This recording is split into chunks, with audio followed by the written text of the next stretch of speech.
Continuamos con la serie después de un receso, la serie La soberanía de Dios, con nuestro quinto tema que se titula El propósito de las aflicciones. Dios nos va a responder por qué en ocasiones Él permite situaciones que nos hacen llorar, sufrir, tener dolor. Salmo 139, ¿ya lo tiene? Yo le sugiero que cada vez que venga a este lugar venga con una Biblia, porque estudiamos la Biblia, porque usted necesita leer la Biblia, necesita tener una Biblia personal. Así como tiene un cepillo, un peine, así una Biblia personal, para que usted la lea, la subraye, la estudie. Entonces, esa es la sugerencia dominical pastoral, ¿ok? Bien. Salmo 139, versículo 1. El propósito de las aflicciones. Dice: Oh Jehová, tú me has examinado y conocido. Tú has conocido mi sentarme y mi levantarme. Has entendido desde lejos mis pensamientos. Has escudriñado mi andar y mi reposo. Y todos mis caminos te son conocidos. Pues aún no está la palabra en mi lengua, y he aquí, oh Jehová, tú la sabes toda. Detrás y delante me rodeaste, sobre mí pusiste tu mano. Tal conocimiento es demasiado maravilloso para mí, alto es, no lo puedo comprender. La razón principal, a mi manera de ver, por la que muchos cristianos cuestionan a Dios cuando sufren, cuando lloran, cuando viene alguna situación a ellos mismos o a sus seres queridos, es porque no han entendido la soberanía de Dios. Estos cuestionamientos vienen porque aún escuchando sobre la soberanía de Dios, de que Él tiene el control de todo, de que Él hace las cosas como Él quiere, aún así algunos no aceptan la soberanía de Dios y se meten en problemas. No logran ver que las pruebas, las aflicciones tienen un efecto formador del carácter. No saben algunos cristianos que a los que aman a Dios, todas las cosas que les ayudan para bien. Muchos no saben, y aún escuchándolo siempre, pero, y viven una vida de puros peros, y no viven en la plenitud y en la confianza que Dios quiere que vivamos. En este salmo que acabamos de leer, David nos enseña, nos comparte entendimiento y revelación que él tenía acerca de Dios. Por ejemplo, él nos enseña acerca de cómo Dios nos conoce completamente. Y esto habla de la omnisciencia de Dios. Omni quiere decir todo, y ciencia, conocimiento. O sea, Dios tiene todo conocimiento acerca de nosotros, del pasado, presente y del futuro. En este Salmo David nos está enseñando cómo Dios está en todo lugar. Esa es la omnipresencia. Omni, todo, presencia. En todo lugar está su presencia. También nos enseña David en este salmo cómo Dios tiene el dominio sobre todo. Y esto habla de la omnipotencia, todo poder que Dios tiene. Pues en base a estos atributos de Dios que David nos enseña, es que nosotros podemos y debemos confiar totalmente en la soberanía de Dios. Pero el que no tiene este conocimiento tiene problemas. Ahora, vamos a estudiar un poquito este salmo para nosotros poder entender todavía un poco más, afirmar nuestra fe, fortalecer nuestra fe para depositarla totalmente en el Dios Todopoderoso que tenemos. ¿Qué les parece? Vamos ahí, pongan sus ojos ahí en el Salmo 139 y vaya siguiéndome. Dice: Oh Jehová, tú me has examinado y conocido. Esta frase, tú me has examinado, es una palabra hebrea, hakar, que significa penetrar hasta lo más profundo del corazón. ¿Qué hace Dios? Penetrar hasta lo más profundo de tu corazón. Tú me has examinado, has penetrado lo profundo de mi corazón y me has conocido. Conocido, viene una palabra hebrea, yadá, que significa observar cuidadosamente. ¿Qué hace Dios entonces? Nos observa cuidadosamente. Y mira hasta lo más profundo, hasta el rincón más profundo de nuestro corazón, lo observa cuidadosamente. Versículo 2, tú has conocido, o sea, tú has observado cuidadosamente mi sentarme y mi levantarme. Esto significa toda situación de mi vida, tú la conoces. Cuando me levanto, cuando me acuesto, cuando me duermo, cuando todo, cualquier cosa. Él está observando y conoce toda situación de mi vida. Dice el versículo 2, has entendido desde lejos mis pensamientos. Y la palabra hebrea que se tradujo por entendido, has entendido, significa también distinguir. O sea, Dios sabe distinguir perfectamente nuestros pensamientos. Nosotros, por ejemplo, yo puedo ahorita estar pensando algo y ustedes no saben qué estoy pensando, ¿verdad que no? Les voy a decir que estoy pensando de la goliza que le pararon al Atlas anoche. Pero ustedes no sabían que yo estaba pensando eso, ¿verdad que no? Pero Dios sí. Y como Él mira cuidadosamente y profundamente, Él sabe todo, hermanos. Por eso es omnisciente. Todo lo sabe. Versículo 3. Has escudriñado mi andar y mi reposo. Y todos mis caminos te son conocidos. Esta frase, has escudriñado, has escarbado. Y en el hebreo tiene un significado muy interesante. Significa que Él conoce todas tus andanzas. Él conoce todas mis andanzas. Él sabe qué lugares pisé ayer. Él sabe a dónde fui. Conoce no solo mis pensamientos, sino todos mis caminos le son conocidos. Es decir, Él lleva la cuenta de todo. Una vez alguien me preguntó, oye, pastor, ¿está bien que un cristiano vaya y se meta a un antro de esos donde no sé qué? Le dije, bueno, ¿puede? Pues sí, sí puede. ¿Debe? No debe. Nada más hace esta pregunta, ¿Cristo entraría ahí? Algún despistado dijo que sí. Hermanos, Él conoce todos nuestros caminos. Todos, absolutamente. Él sabe dónde vamos, sabe qué hacemos, sabe qué pensamos, y lo escudriña y lo mira descuidadosamente. En el versículo 4 dice, pues aún no está la palabra en mi lengua, fíjate, y he aquí, oh Jehová, tú la sabes toda. Es decir, que Él conoce la intención de lo que decimos. Fíjate, todavía yo no sé lo que voy a decir dentro de 5 minutos y ya el Señor sabe qué voy a decir.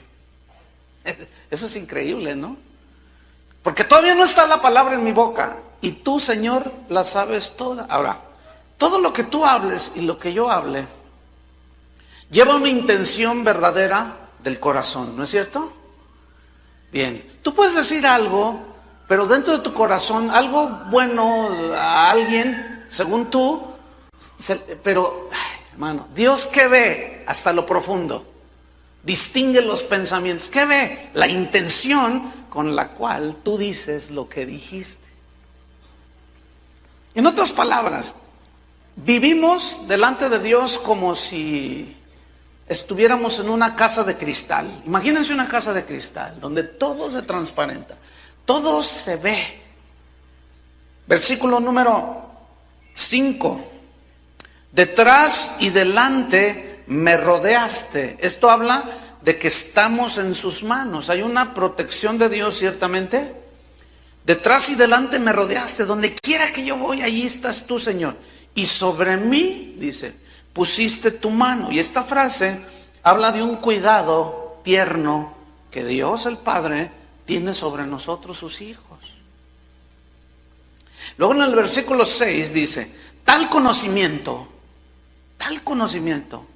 es demasiado.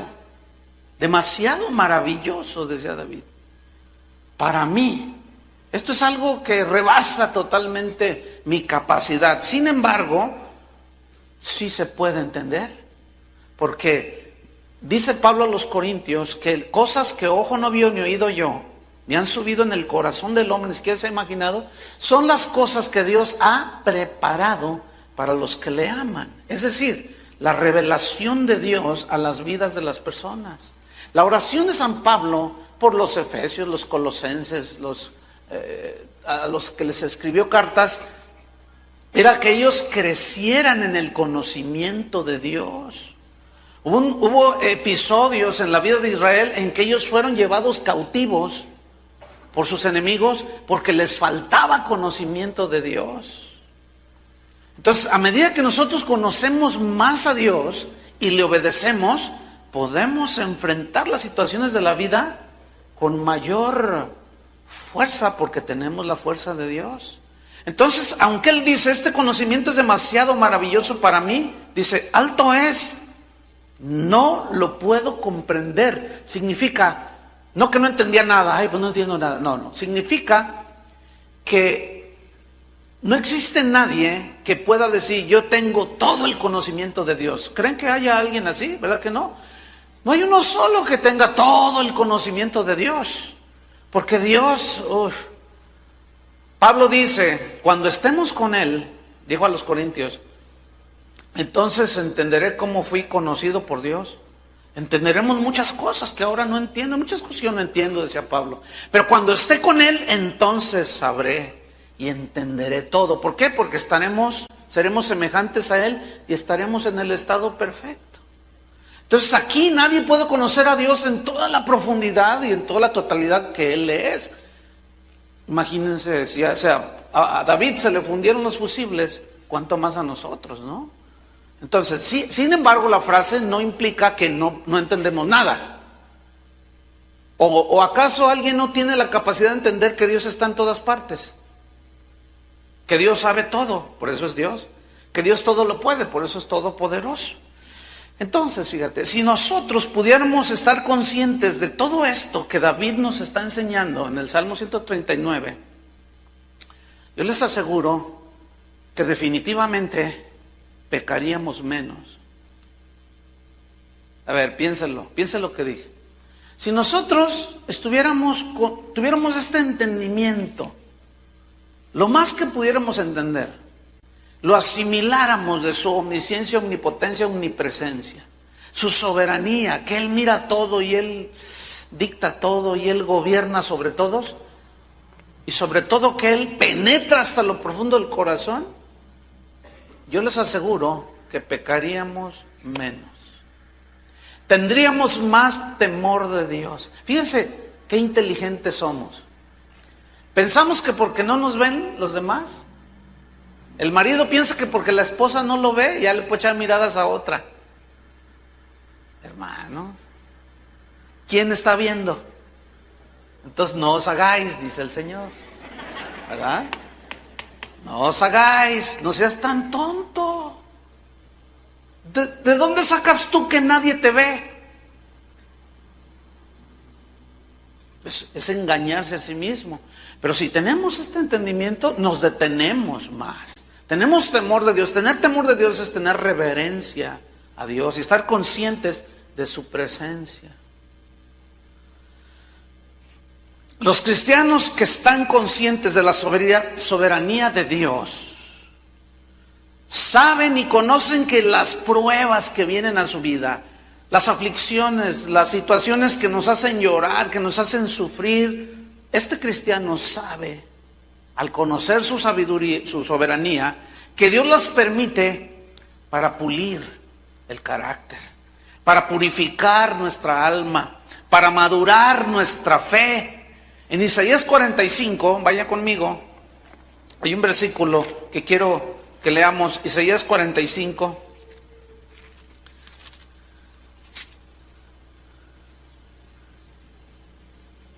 Está hablando Dios aquí, dice, yo que formo la luz y creo las tinieblas y hago la paz y creo la adversidad. Yo quiero que usted ponga mucha atención. formo la luz y creo las tinieblas. No tinieblas en el sentido de maldad, porque Dios no es el autor de la maldad. Ahorita le explico. Que hago la paz y creo la adversidad. En algunas Biblias dice la guerra. O sea, contraponen la paz con la guerra. ¿Por qué a veces Dios permitió la guerra? Y a veces les daba paz. Por ejemplo, fíjese, Dios permitió que un rey pagano como Nabucodonosor, que fue el que llevó cautivo al pueblo de Israel a Babilonia, ese rey pagano, Dios en su soberanía lo usó para disciplinar a su rebelde pueblo, fíjese. Interesante, ¿no?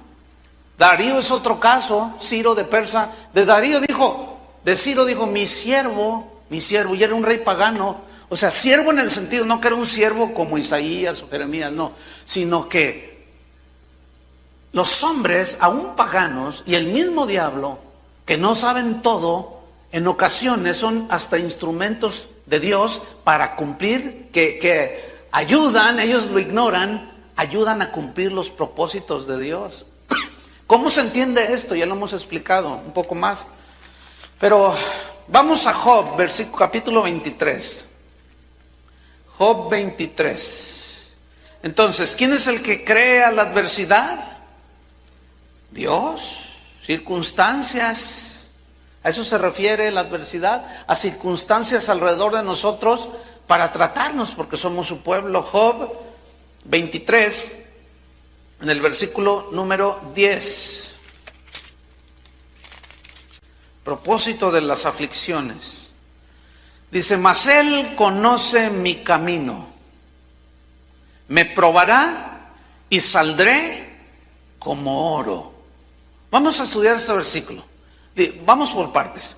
Dice Job, mas él, es decir, Dios, conoce. Aquí conocer es una palabra hebrea que significa ver. Entonces, ¿cómo se lee? Mas él ve. ¿Qué ve? Ve mi camino. Camino se tradujo del hebreo derek, que significa el curso de mi vida. ¿Qué ve Dios? El curso de mi vida. ¿Qué ve Dios? Ve cómo se va desarrollando mi vida cada día. Él conoce y ve el curso de mis pasos.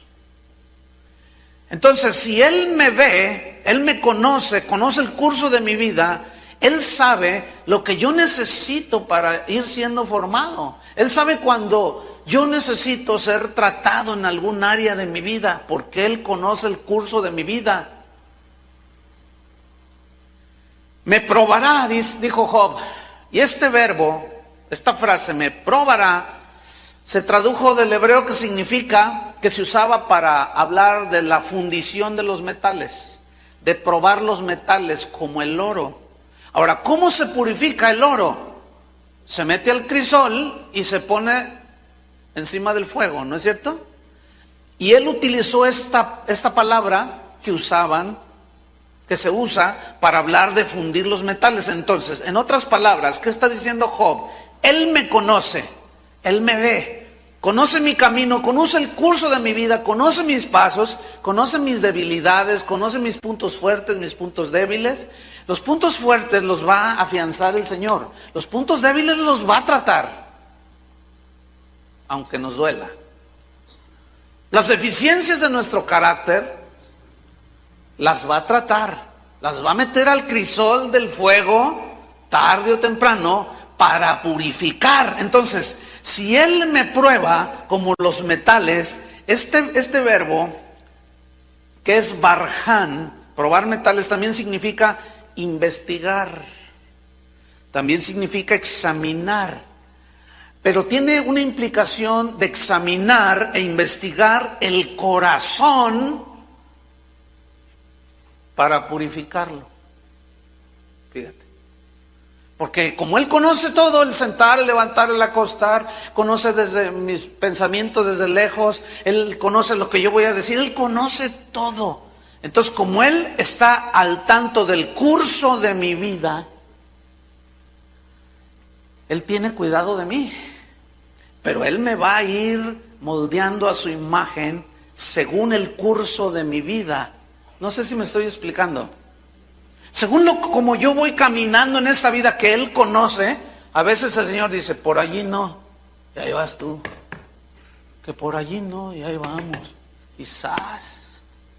Nos tropezamos, dice, bueno, ahora voy a tratar esto contigo. Y comienza el Señor a meter en el horno del crisol esas áreas que no son agradables para Él, porque nos está formando a la imagen de su Hijo. Ese es el propósito de Dios. El asunto es que es por medio de las aflicciones, porque es por medio de la aflicción que reflexionamos cuando estamos ahí en la aflicción. Ese es el punto. Entonces dice, Él me conoce, Él ve mi camino, conoce el curso de mi vida, de mis pasos. Él me probará, me va a probar como el oro, me va a investigar, va a examinar lo profundo de mi corazón. Pero fíjense el lenguaje que usó Job al final del versículo 10, 23:10. ¿Qué dijo? Y saldré como oro puro. Ahora yo quiero enfatizar la palabra y saldré. Quiero que noten que Job nunca rehusó, ni reprendió, ni ató, ni rechazó ninguna situación en la que Dios lo había metido. Porque Job sabía que Dios tenía que tratar con su vida. Y la prueba que él tuvo, que ya hablamos de la vida de Job, recordarán, fue impresionante. Que vamos a hablar un poquito más adelante. ¿Cuál era el propósito? Entonces fíjense el lenguaje que él habló. Un lenguaje sabiendo de fe. Este es el verdadero lenguaje de la fe. No la fe que dice yo rechazo todo eso, yo ato, yo decreto, quién sabe cuánto. Sino yo estoy en el horno de aflicción, pero yo sé que Dios está tratando conmigo. Estoy teniendo una prueba, pero yo sé que Dios tiene un propósito. ¿Cuál es ese propósito? Es purificarme, madurarme, limpiarme y saldré como oro. O sea, él sabía que estaba allí, no negó. Como aquellos ¿qué tienes? Y está allí con un cáncer, no tengo nada, no. Eso no se refiere al lenguaje de la fe. El lenguaje de la fe es, tengo cáncer, pero Él puede sanarme. Es diferente. Y esto es lo que está diciendo Job.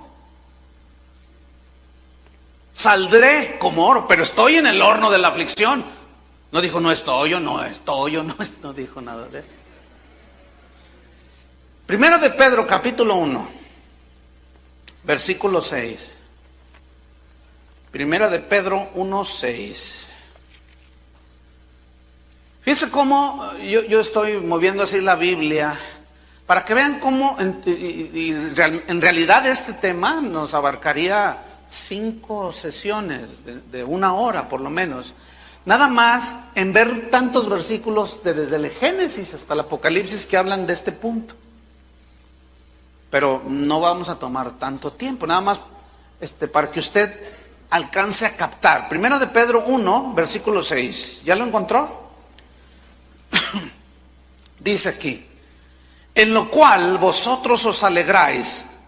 En lo cual os alegráis se refiere a que nosotros, en los versículos anteriores, del 1 al 5, que nosotros vamos a recibir una herencia incontaminada, que no se marchita, que está reservada para nosotros en el cielo, y cuando Cristo venga seremos redimidos ya totalmente de este cuerpo que tanto nos hace batallar. Pero entre tanto que sucede ese evento que es futuro, que Él venga por nosotros, estamos aquí en la tierra. ¿Cuántos siguen en la tierra? ¿Tienen los pies en la tierra? Ah, muy bien. Fíjate, aquí dice, en lo cual vosotros os alegráis, en lo que acabo de explicar. Aunque ahora, por un poco de tiempo, si es necesario, tengáis que ser afligidos en diversas pruebas. Bien, vamos a estudiar este versículo. Vamos por partes. Si es necesario, dice, por lo cual, retomo, en lo cual vosotros alegráis, aunque ahora, estoy versículo 6, por un poco de tiempo, este poco de tiempo alude hasta la venida de Cristo. Es decir, mientras usted y yo estemos en este cuerpo, vamos a tener tentaciones, pruebas, luchas de la carne, nos vamos a enfermar, vamos a estar sanos, vamos a estar en situaciones en la vida. ¿Están conscientes de eso? ¿Tienen los pies en la tierra? ¿Están bien equilibrados en esto? Ok, porque algunos dicen que el cristiano nunca se debe de enfermar, que el cristiano debe de ser rico. ¿Será? ¿Siempre será todo bonanza? Bien, vamos a seguir. Por un poco de tiempo, si es necesario. La palabra que se tradujo necesario es una palabra griega que significa conveniente.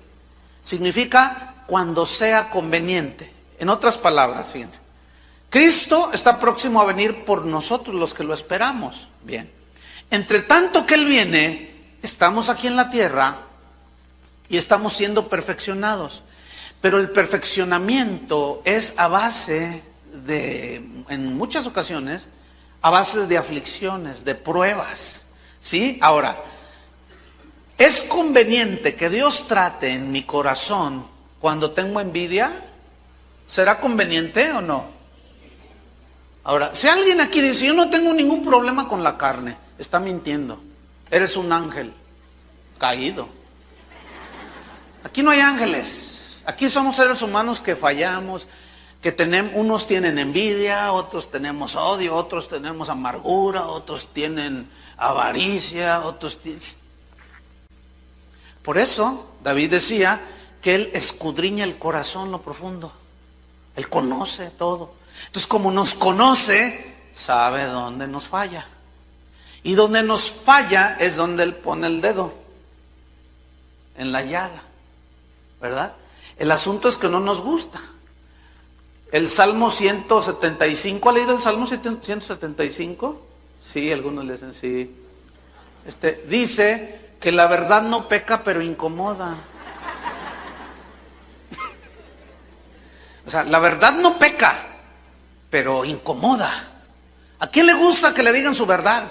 Por eso cuando Cristo vino y predicó el evangelio de la gracia y los apóstoles lo afirmaron, y luego nosotros aquí lo estudiamos, lo repetimos, pues a nadie le gusta que le digan sus verdades.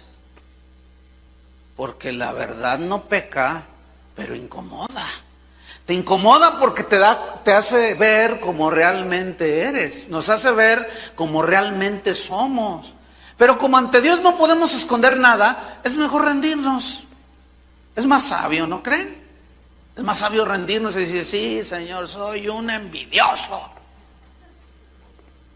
Trata conmigo. ¿Sabes cómo va a tratar? Al compadre le va a regalar otro carro nuevo.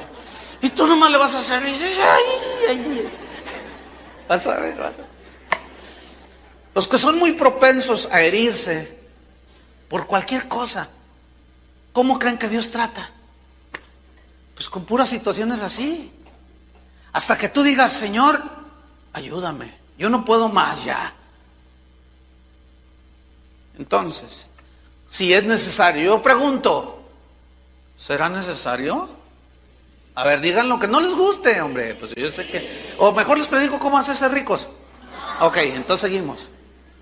A ver, otra vez. ¿Será conveniente ser afligidos con diversas pruebas? Sí. Algunos le dijeron, bueno, está bien, pero al menos lo aceptaron. Entonces dice, si es necesario, conveniente, tener que ser, ¿qué? Afligidos. Digan todos afligidos. Pues ¿a quién le gusta la aflicción? A mí no.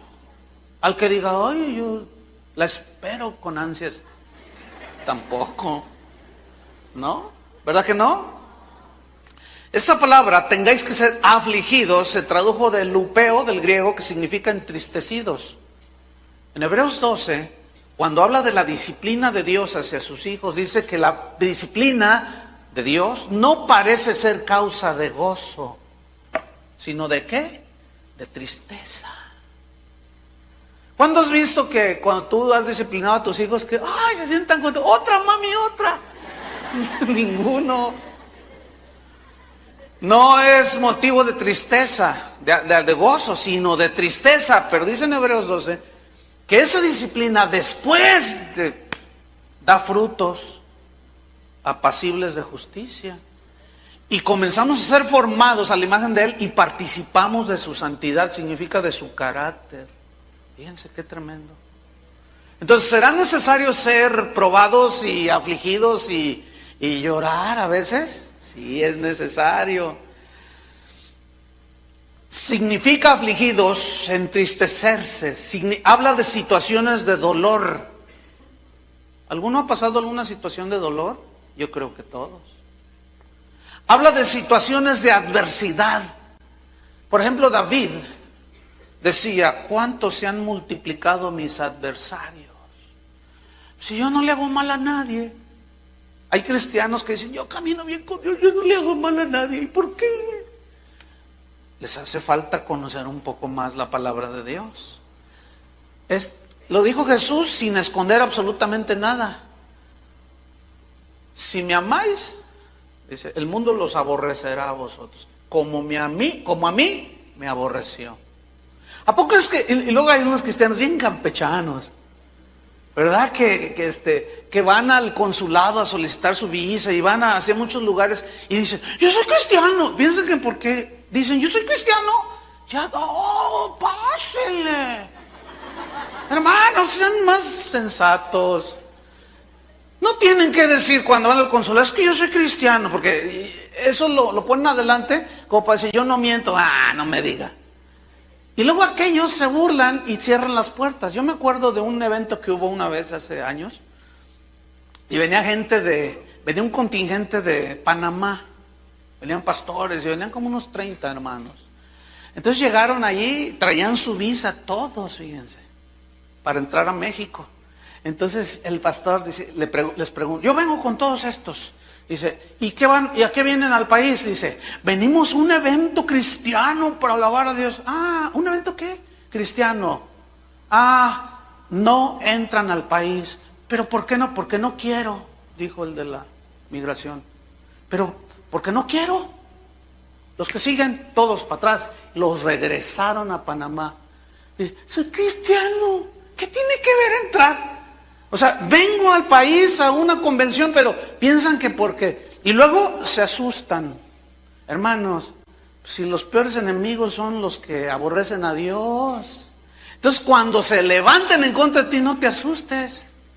David oraba, ¿cuántos se han multiplicado mis enemigos? Pero él estaba consciente. Él no decía como muchos de nosotros, ay, no sé por qué. No entiendo, si yo soy bueno. Yo no le hago mal a nadie. Salmo 23, búscalo ahí en su Biblia. Versículo 4. Salmo 23. Este es el salmo más conocido, creo yo, de la Biblia. Hasta el diablo se lo sabe. Salmo 23, versículo 4.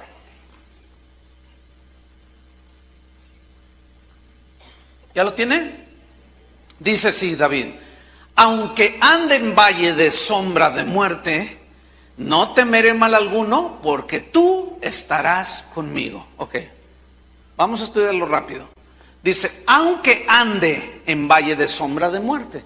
Aunque, eso significa que iba a estar de seguro en un valle de sombra de muerte. Aunque, o sea, no me interesa que aunque esté en un valle de sombra y de muerte, noten cómo no lo reprendió al valle de sombra de muerte. ¿Se fijan que no lo reprendió?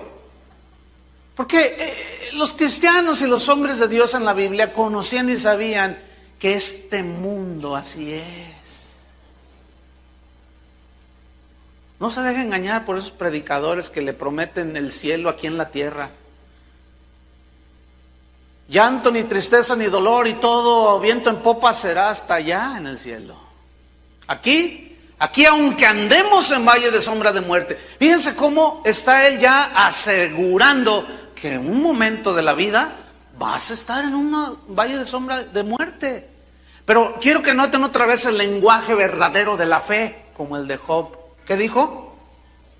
No temeré mal alguno. No temeré mal alguno, ahí está. porque tú estarás conmigo. Ahora, ese estarás implica, es un verbo futuro. Estarás. ¿Qué está diciendo David aquí? Porque el Salmo 23 es un salmo bien hermoso. El Señor es mi pastor, nada me faltará. O sea, él estaba en un momento de regocijo con Dios. Pero él sabía que la vida se compone de momentos amargos y momentos dulces. Entonces, él sabía que era segurísimo que en el futuro él iba a andar tarde que temprano en un valle de sombra de muerte. Tribulaciones, aflicciones, dolor. Y él habló el lenguaje verdadero de la fe. Yo voy a andar allí, pero no temeré mal alguno, porque tú estarás conmigo. Tu vara y tu cayado me infundirán aliento, consuelo. Pero también la vara, el cayado es para dirigir a las ovejas, pero la vara es para, órale. O sea, nos va a dirigir y cuando te quieras salir del redil, toma. Y te va a doler. ¿Se acuerdan de Jonás? Que había aceptado el llamado de Dios. Ve a predicarles, no voy. ¿Ah, no vas? No. Y me voy de aquí. Y se metió a un buque, a un transatlántico caribeño.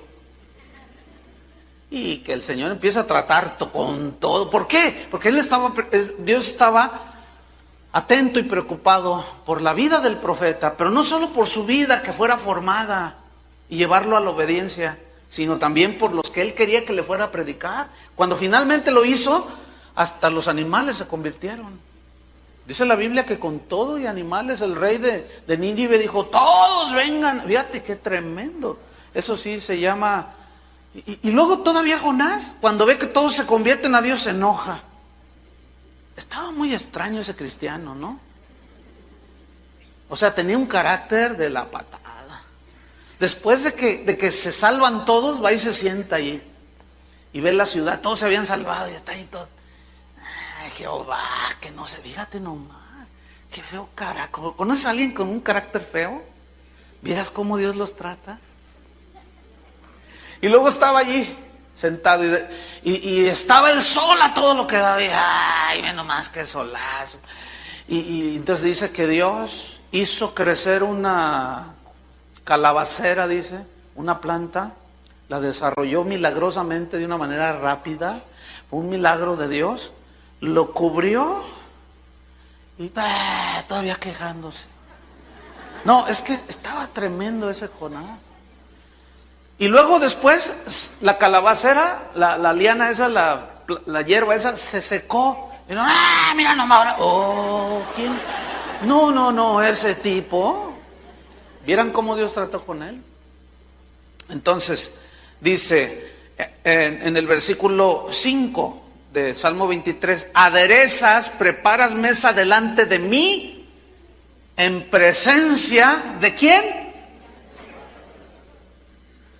¿Te fijas cómo David no los reprendió a los angustiadores?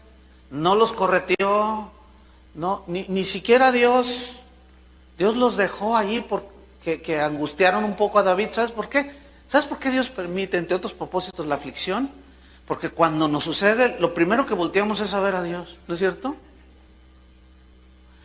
¿Qué será más peligroso? Cuando estamos afligidos, fíjense, y estamos ahí y luego Dios permite que te quedes solo, que nadie te llame, que nadie te pregunte cómo estás.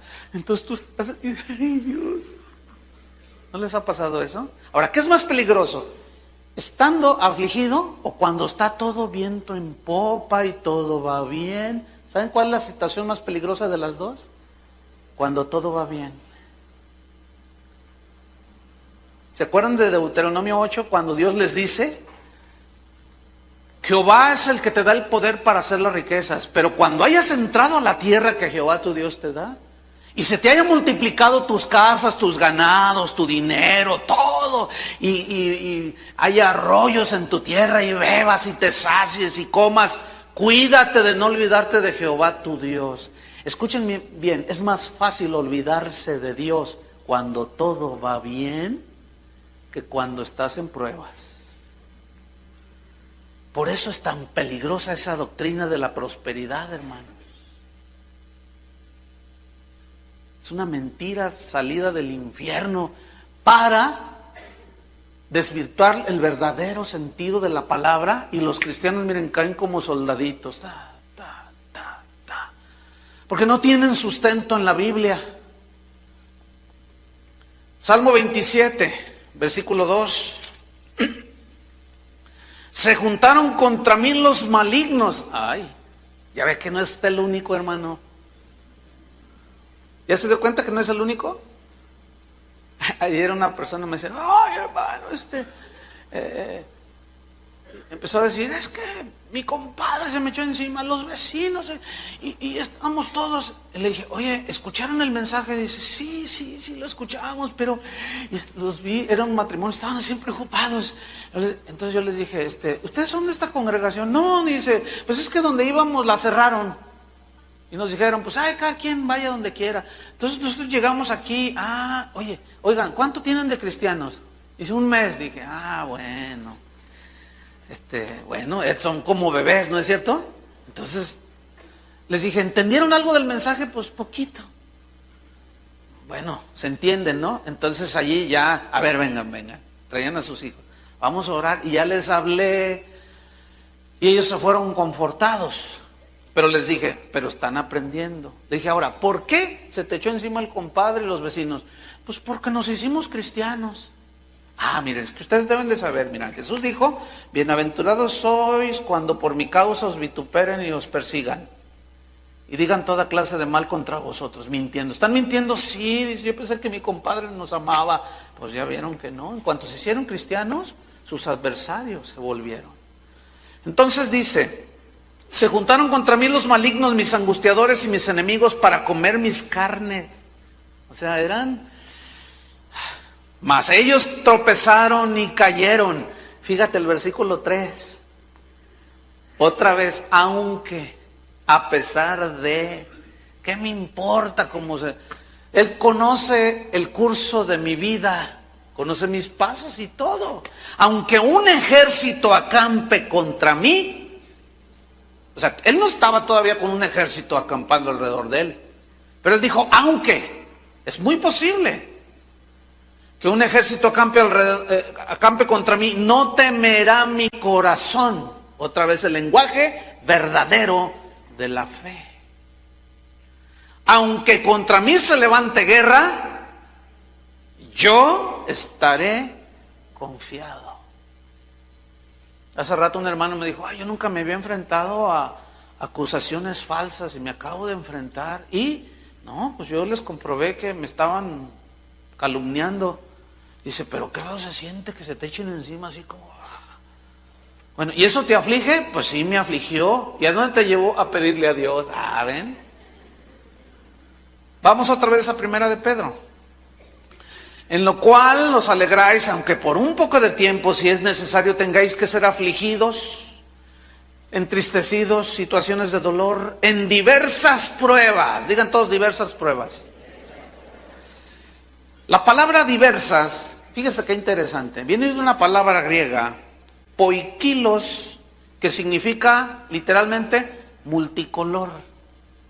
¿Y qué tiene que ver con pruebas? Bueno, ¿qué entiende usted por multicolor?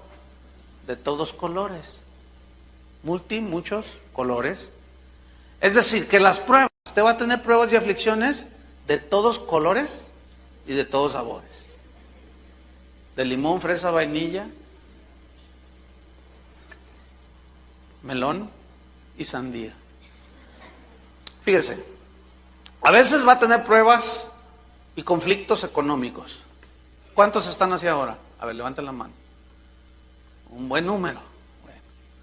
Otros van a tener en la diversidad, en la multicolor de pruebas que Dios permite para irnos formando. Otros están batallando con la amargura. Otros están batallando con el resentimiento. Otros están batallando con la inseguridad del futuro y quieren asegurar su futuro ahorita, ¿no? Entonces, para mis hijos, dejarles algo. Y están así todos, ¿no? Entonces Dios permite que no se te dé los planes que tú quieres, y lo planeas y luego le pones las manos y cuánta cosa. Y el Señor te cierra la puerta y te vuelve a cerrar la puerta y te vuelves. ¿Sabes por qué? Porque tú estás confiando en lo que puedas ganar para asegurar el futuro de tus hijos. Hazme favor. ¿Quién es el futuro de tus hijos? ¿Quién es nuestra seguridad? Pero cuando tú cambies la perspectiva de que Él es tu seguridad y ya dejas de estarte preocupando por lo terrenal, vas a ver cómo eso va a venir como consecuencia. Lo que Dios quiere es que aprendamos a confiar en Él, no en lo que tenemos, hermano. ¿Les está cayendo el 20? Que sean 40, ¿no?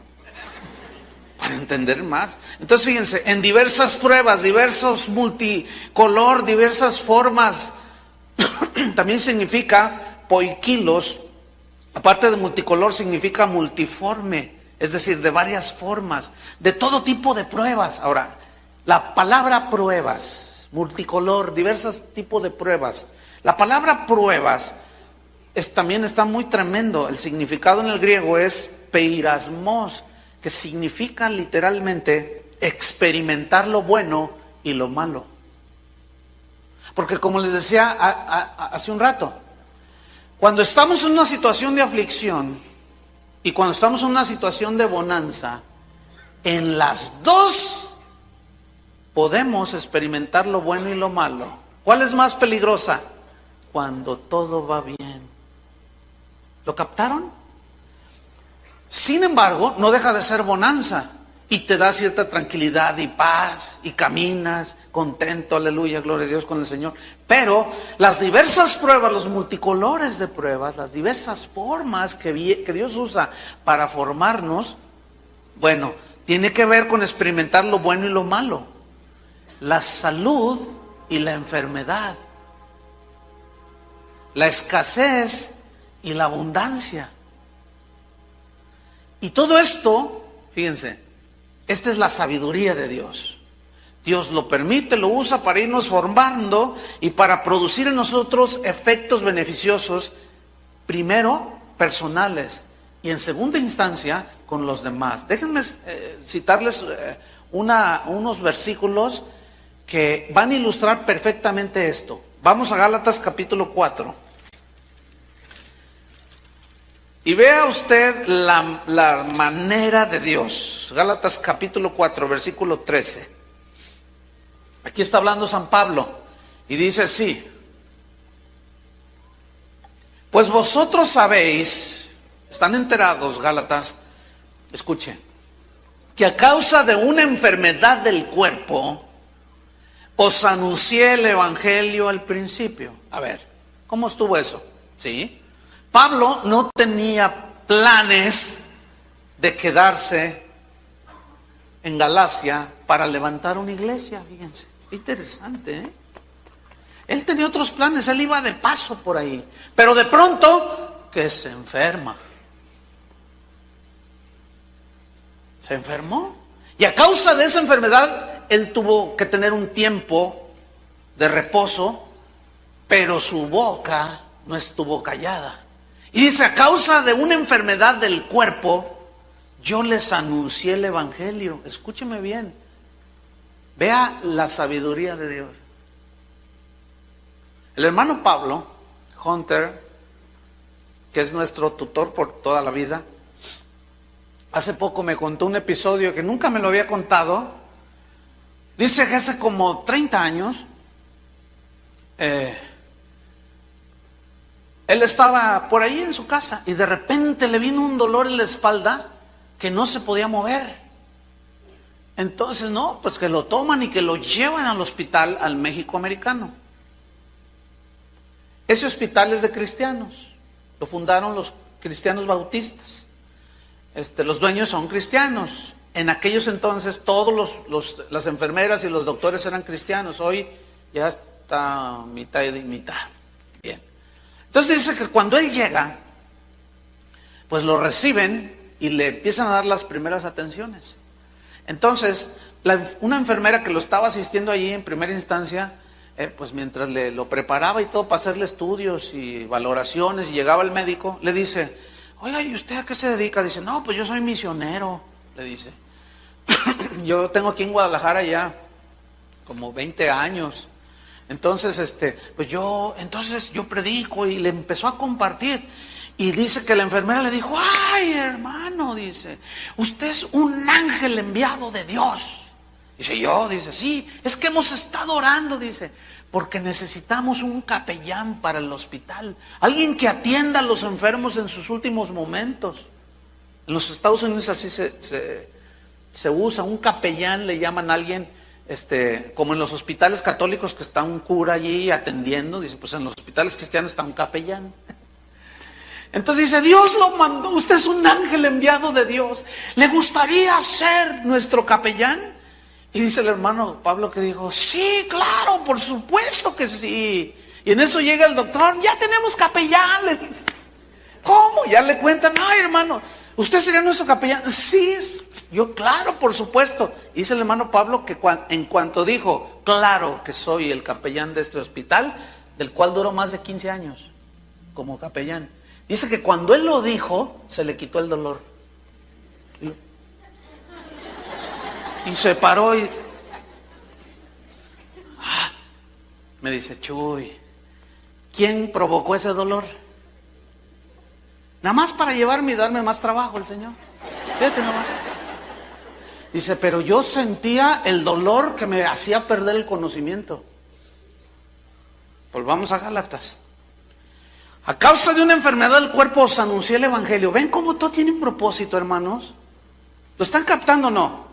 Ok, versículo 14. Y no me despreciasteis ni desechasteis por la prueba que tenía en mi cuerpo. ¿Por la qué? Es la misma palabra que aparece ahí, parismos. El dolor, la adversidad que yo sentía, experimentar lo malo de la enfermedad. No me desecharon por la prueba que tenía en mi cuerpo. Ahora, ¿Pablo tenía fe para ser sanado? ¿Por qué no actuó el diablo? ¿Por qué? Sin embargo, fíjense lo que dice. Por la prueba que tenía en mi cuerpo, antes bien me recibisteis como a un ángel de Dios, como a Cristo Jesús. Fíjate, cuando Él les empieza a hablar, ¿cuál enfermedad era? Pues lo tenía tirado. Y Él les empieza a hablar de Cristo. Dice que lo recibieron y lo cuidaron como si fuera un ángel, como a Cristo Jesús. O sea, recibieron el evangelio. ¿Pero qué usó Dios? Una aflicción, una prueba. Pero como Pablo era muy diferente a los cristianos de hoy, como él sabía, como sabía David, como sabía Job, que Dios conoce el curso de sus pasos, por eso caminaban diferente en esta tierra, hermanos. Aleluya. Versículo 7 de Primera de Pedro, y vámonos sobre el final, 1 Pedro 1:7. Entonces, en lo cual os alegráis, aunque ahora por un poco de tiempo, si es necesario, tengáis que ser afligidos en diversas pruebas. Fíjate el versículo 7. Para que sometida a prueba, La palabra prueba aquí, someter a prueba, es una palabra diferente, fíjense. Es la palabra dokimón, que significa pasar por el crisol. ¿Qué es el crisol? Donde ponen el metal, que luego lo sientan en el fuego. Entonces, fíjate lo que está diciendo. Para que tu fe, ¿qué es?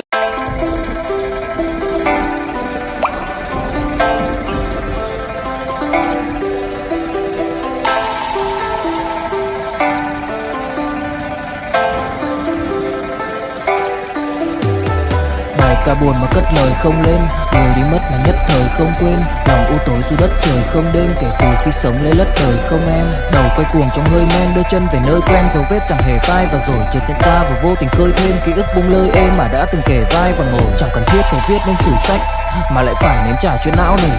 Chẳng thể biết thời tiết đẹp như tranh, thực ra là đằng xa có một cơn bão về. Chẳng cần mơ hay chờ đến vạn kiếp để ta được cạn tiếp cho hết tiền dao bôi. Rồi chẳng thể nỡ để vỡ một nhân duyên, nên ta chỉ khấn nguyện trọn đời này chung lối thôi. Những kẻ si mê tới điên thường mơ tưởng tới thiên đường, yêu nương được tô điểm nhưng hận tạo hóa. Tuyệt nhiên có ai đành biến em thành anh đài, tình ta như hồ điệp vẫn mãi giữ riêng đây về giây phút khắc sâu. Chẳng yêu em mà từng chút mắc câu, sầu hun hút khuất sau vẻ nét bút chắc đau. Hạnh phúc đâu cần chỉ cho cút bắt đầu. Nhớ đến cái lúc còn gió sương vơi đầy, nhớ hình bóng người nào đó vương nơi này. Trong vẻ khoảnh khắc mong có được đôi tay ấy cố lau đi bờ mi khi nào thường hơi cay. Xa một người và bước qua cuộc đời, không phải xa đi vĩnh viễn mà chúng ta chỉ tạm chỉ lấy. La que es sometida a prueba, vuestra fe. ¿Qué es la que es metida al crisol? La fe. Vamos a explicar. Para que sometida a prueba, pasar por el crisol, vuestra fe. Fe viene de una palabra pistis del griego, que tiene varios significados según el contexto. Y el contexto de fe, el contexto primario, principal, es confianza en Dios. Pero también significa fidelidad. También significa convicción acerca de la verdad, de las verdades de Dios. Entonces, ¿qué va a hacer Dios con tu fe? ¿Qué va a hacer Dios con tu confianza? ¿La va a meter a dónde? Al horno de fuego. ¿Para qué? Para que aprendas a tener más confianza en Dios. Si tú eres fiel a Dios, Él quiere que seas más fiel a Dios. ¿Qué va a meter en el crisol del fuego? Tu fidelidad. Va a probar tu fidelidad. Va a probar tu confianza en Él. Y va a probar también tus convicciones de las verdades del Evangelio. ¿Para qué necesitas fe? Que Dios te supla algo económico si tienes 500,000 pesos en el banco. No necesitas fe, ¿verdad que no? No. Pero si no tuvieras, que la mayoría, ¿verdad que no? Bueno, si no tuvieras y necesitas tú que Dios te supla algo, necesitas fe, ¿no es cierto? Ahora, ¿cómo Dios va a hacerte crecer en la fe si no te pone y te mete en una situación en la que requieras total confianza? No sé si me expliqué. ¿Cómo va a crecer tu fe? ¿Cómo va a crecer tu fidelidad si no hay confrontación? ¿Cómo va a crecer tus convicciones de las verdades del Evangelio si no hay quien las contrapone?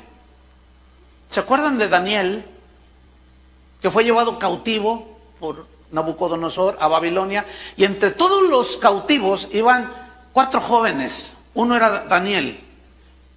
Los otros eran 3 que les cambiaron el nombre: Sadrach, Mesach y Abednego. Y estos eran jóvenes, pero eran jóvenes que el hecho de haber sido llevados cautivos los había confrontado con su confianza en Dios. Seguramente, por lo que se ve en la Biblia, eran jóvenes, eran personas que reconocían delante de Dios: sí, nos hemos desviado, Señor, hemos adorado a los ídolos y por eso nos vamos cautivos. Señor, perdona el pecado de tu pueblo. Y era gente que de alguna manera, pues por los unos perdieron los otros, y ahí van cautivos todos. Y un día su fe, su confianza y su fidelidad y sus convicciones fueron probadas. Porque Nabucodonosor se manda a hacer una estatua de oro. Y él da una orden y dicen: cuando suenen los instrumentos, cuando suene la banda, todos se van a postrar y van a adorar a la imagen que él había levantado. Y en cuanto suena, ¿verdad?, la banda del recodo, empieza bum, bum, bum, bum, bum. Todos, dice, en el reino de Babilonia se postraban delante de la imagen y adoraban. Y de pronto se nota que entre todos los que estaban postrados al caer al piso, se nota que 3 estaban así.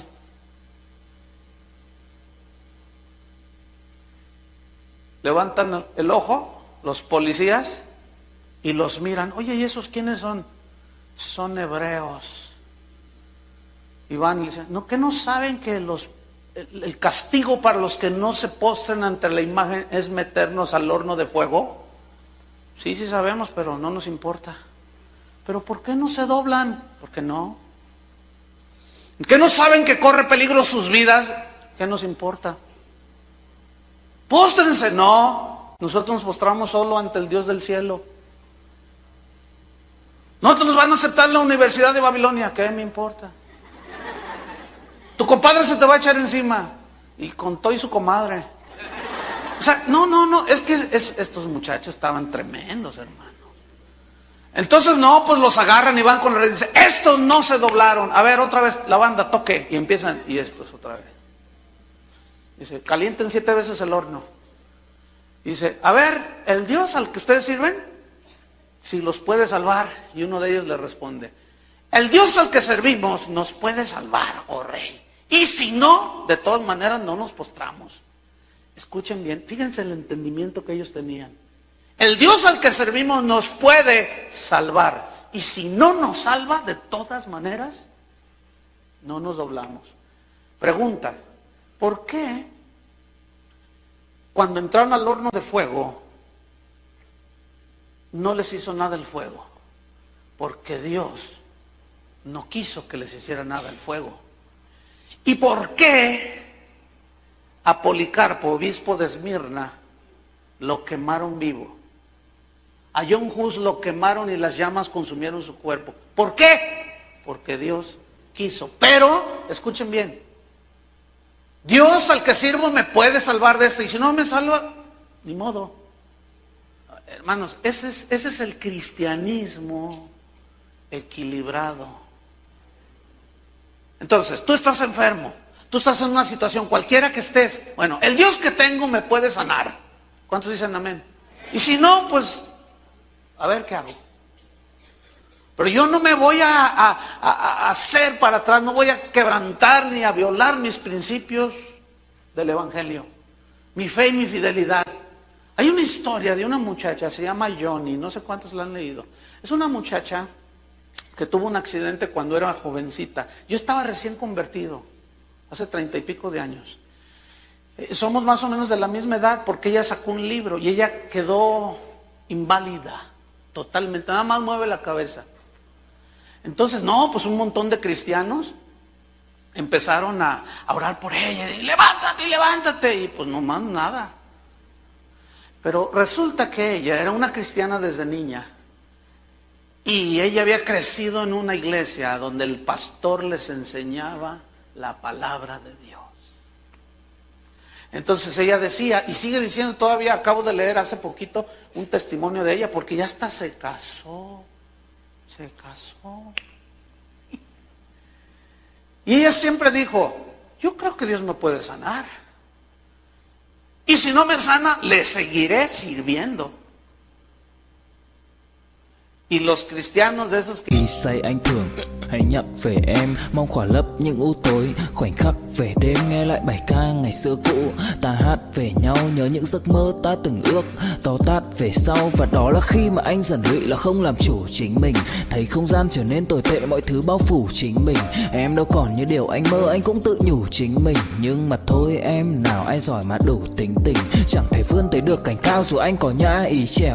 Trong cơn say mọi thứ cuồng quay, anh trở thành gã chí phèo. Yêu chân thành là không thay lòng dù em có như thị nở. Ý anh là em như cô tấm, nhìn em như thị nở. Đêm vắng nàng ngón tay xám vàng vì đốt cả bao thuốc lá. Căn phòng chung ký xưa nồng ấm, bây giờ sao bút giá. Một thói xấu mà anh đã quen khi em không ở bên lâu. Anh thường ngồi trong một góc tối nhậu suốt cả đêm thâu. Em mang con tim anh đi đâu, khiến anh mù quáng vẫn cố sáng mỗi khi đau. Em mang con tim anh đi đâu, điều gì choáng váng để xứng đáng ướt mi nhau. Em mang con tim anh đi đâu, khiến anh mù. ya empezaban a aparecer, no, cancela tus palabras. Ya empezaban a aparecer los canceladores, ¿no? Dice, no, porque eso anula la fe. Y le empezaron a sacar un rollo de, no, dice, no anula la fe, al contrario, la confirma. ¿Por qué a los tres, Sadrach, Mesach y Abednego, los libró y a muchos otros no los libró? Porque Dios no quiso y porque Dios quiso. Bueno, Daniel Ese estaba tremendo también. Ese Dios lo puso encima de muchos. Y surgieron los envidiosos. Y dijeron, no, ¿cómo que ese judío que es un esclavo, cómo está sobre nosotros? Dicen, van con el rey y le dicen, rey, haz un decreto que, pero antes de ese pasaje, quiero mencionar algo respecto a Daniel mismo. Dice que Daniel, pues era un hombre que amaba a Dios, caminaba con Dios, tenía una comunión con Dios. Y el mismo Nabucodonosor, que había hecho esa imagen, Daniel, tremendo hombre de Dios, tampoco se postró delante de esa imagen, pero él oraba a Dios todos los días, oraba al Señor. Entonces los envidiosos gobernadores de todo el imperio dijeron, no, vamos a hacer algo en contra de él. Y lo empezaron a investigar y dice que no le hallaron ningún vicio y ninguna falta. Lo miraban, lo espiaban, lo fiscalizaron todo y no lo hallaron nada. Y dijeron, no, ¿cómo que un esclavo va a estar encima de nosotros? No lo toleraremos. Y van con el rey y le dicen, rey, haz un decreto. Que todo aquel que ore a otro Dios que no sea la imagen tuya o a tú como Dios, que sea echado en el foso de los leones. Y el rey dijo, claro, y firma un decreto. Todo aquel que ore a otro Dios será echado al foso de los leones. Y empiezan a distribuir el decreto y le llega a Daniel el decreto.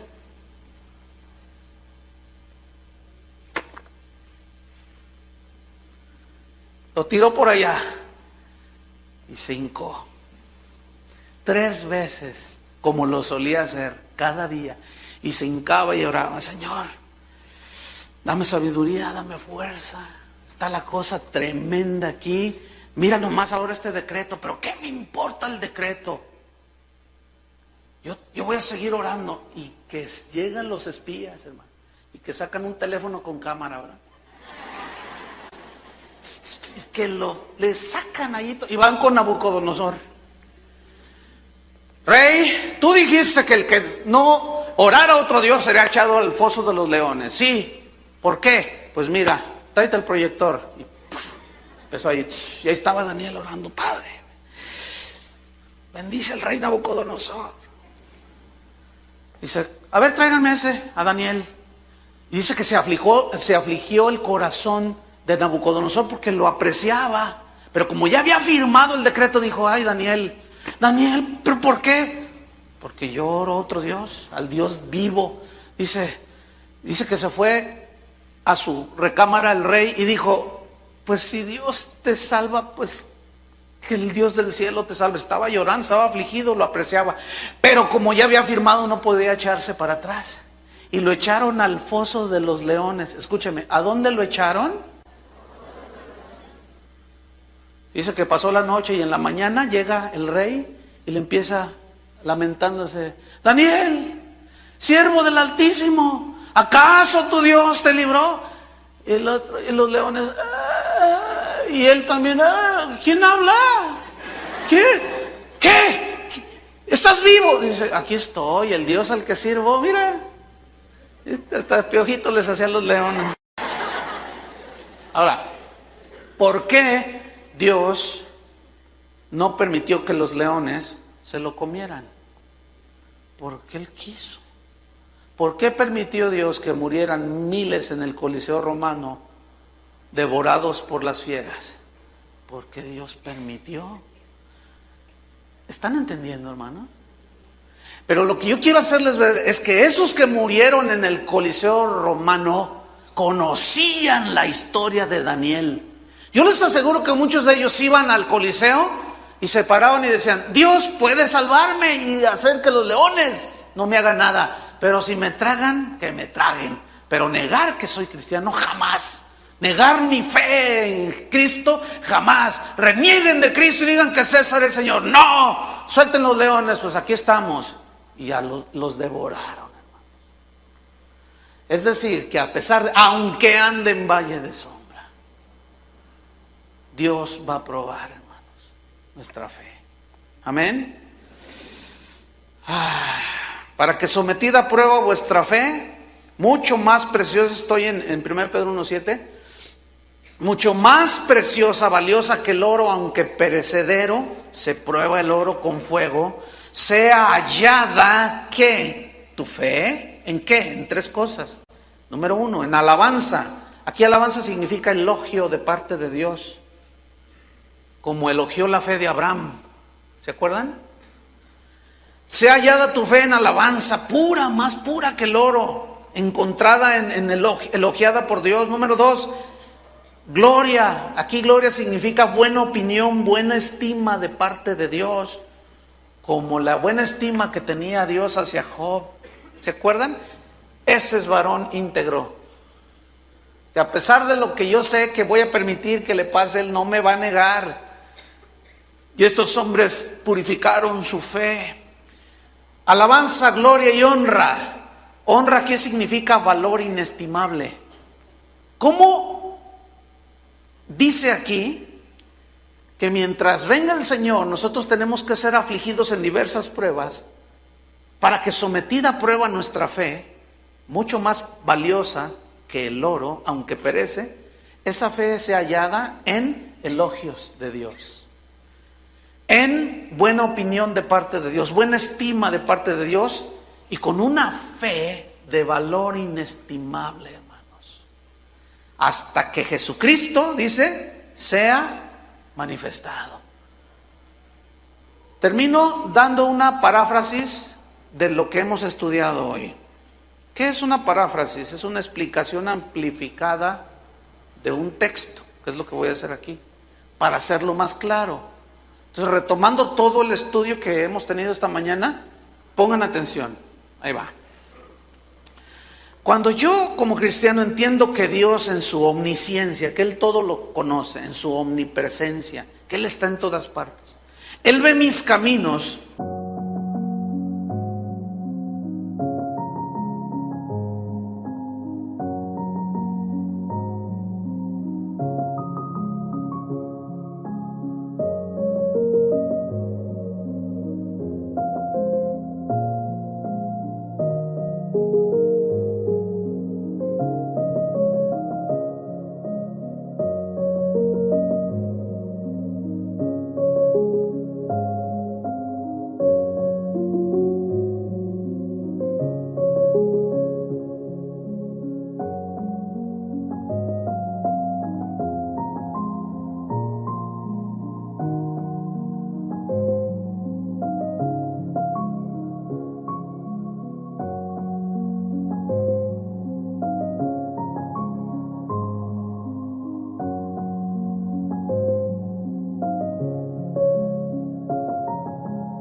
Él conoce el curso de mi vida y la dirección de mis pasos.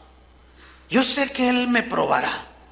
Me probará como un metal es probado en el fuego. Porque Él va a investigar, examinar mi corazón, porque Él conoce lo más profundo de mi corazón.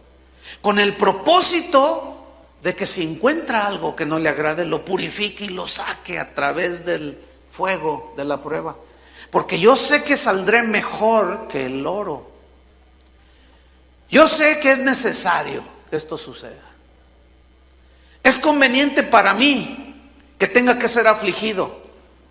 Me pondré triste en las situaciones de dolor y de adversidad. Sé que vendrán pruebas de todos colores y sabores.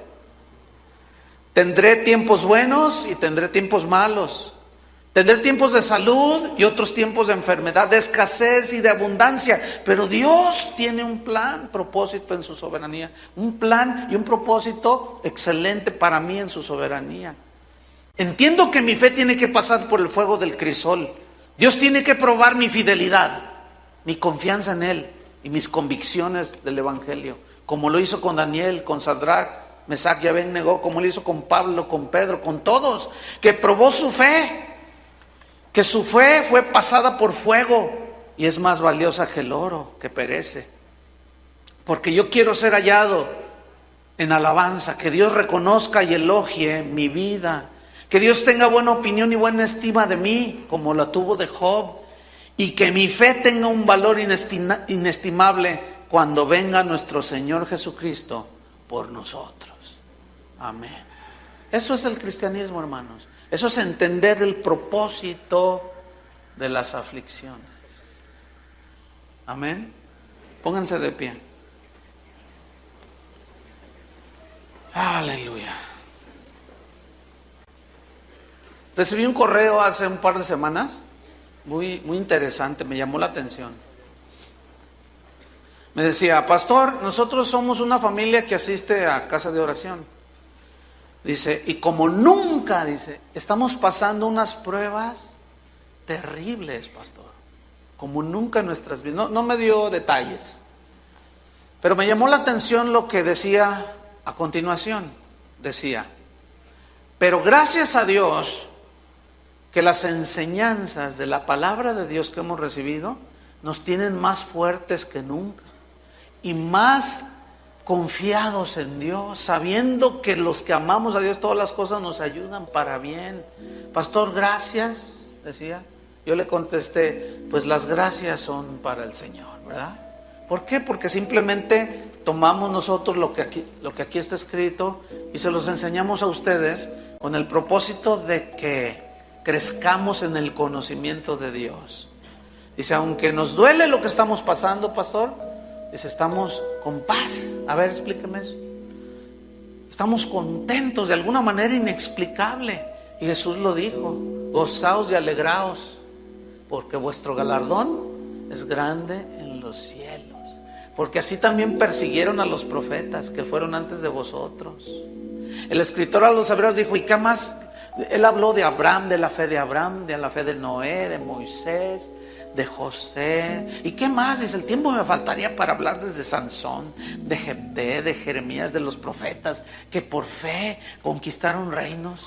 Otros fueron perseguidos, padecieron hambres, otros fueron aserrados, partidos a la mitad, otros fueron asesinados, pero nunca negaron su fe. Sabían que lo que estaban pasando, si Dios lo había permitido, era con un plan y un propósito. Esto, hermanos, escapa a la mente natural, a la mente no nacida de nuevo, a la persona no nacida de nuevo. Ellos no van a entender esto que usted en esta mañana ha entendido. Ahora ya conoce un poco más acerca de la soberanía de Dios en las aflicciones. ¿Cuántos le pueden dar gracias a Dios? Levante sus manos. Ahora, ¿qué está pasando usted? ¿Alguna situación? Todos tenemos situaciones, hermano. Puede ser económica, puede ser de salud, puede ser perdió su trabajo, qué sé yo. Y aunque me haya quedado sin trabajo, no temeré mal alguno. Aunque esté en este valle de muerte, en esta enfermedad, no temeré mal alguno. Tú estarás conmigo, Señor. Padre, te damos gracias en el nombre de Jesús, porque tu palabra, Señor, alimenta nuestro espíritu, nuestro corazón. Tú conoces, Señor, todo acerca de nosotros. No podemos esconder absolutamente nada. Señor, enséñanos a hacer conciencia de esto. Enséñanos a tener el entendimiento, el discernimiento de que tú todo lo ves, de que no escapa nada a tu conocimiento. Y que tú, Señor, si permites alguna cosa en nuestra vida es con un propósito, un plan. También hay consuelo, hermanos. La Biblia dice que nosotros somos consolados por Dios. Y Pablo decía que nosotros somos consolados por Dios para que también podamos consolar a otros, a los que están en las mismas situaciones. Entonces noten cómo el valor más grande que Dios le da no es a este mundo, hermanos, sino a las cosas eternas, que es en las que debemos de enfocarnos. Pero, hermanos, mientras estemos en esta tierra, por último, vamos, en el mundo tendréis, ¿qué dijo Cristo? Aflicciones. Pero confíen, tengan fe. Tengan fe. Cuando estén en la prueba, no se doblen. Confíen totalmente en la soberanía de Dios. Padre, en el nombre de Jesús descansamos en el regazo del Padre, a quien Cristo nos llevó a través de su sacrificio en la cruz. Ahora tenemos acceso al trono de la gracia y encontrar el oportuno socorro. Te damos gracias, Señor, por tu palabra, a la cual queremos atender, Señor, para estar sólidos y firmes, como aquel que oyó e hizo tu palabra, que vinieron los vientos, la tempestad, dieron con ímpetu contra aquella casa y quedó firme, porque estaba fundada sobre la roca. En el nombre de Jesús, gracias, Señor. Amén. Que Dios los bendiga, hermanos.